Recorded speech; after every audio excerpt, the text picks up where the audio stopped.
సనాతన ధర్మంలో పూజ చేస్తే అందరూ బాగుండాలని చేస్తారు తప్ప మా ప్రసాదాలు తిన్న వాళ్ళకే పూజ బాగుండాలి, మేమెవరికి ప్రార్థనలు చేస్తామో వాళ్లే బాగుండాలి, మా ప్రసాదాలు తినని వాళ్ళు పాడైపోవాలి, ఇంకోటి ప్రసాదాలు మాకక్కర్లేదు. ఇలాంటి పూజలు సనాతన ధర్మమునందుండవు. అందరూ బాగుండాలని పూజ చేస్తారు. అందుకే లోకా సమస్తా సుఖినో భవంతు, అందరూ బాగుండాలి.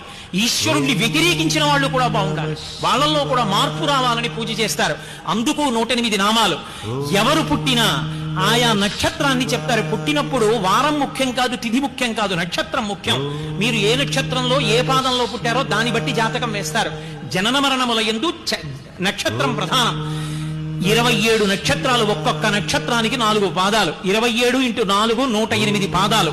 ఈ లోకంలో ఎక్కడ ఏ ప్రాణి పుట్టనివ్వండి, 4 కాళ్ళున్నది, 2 కాళ్ళున్నది, ఎవరు పుట్టినా ఈ 27 × 4 108 నక్షత్ర పాదం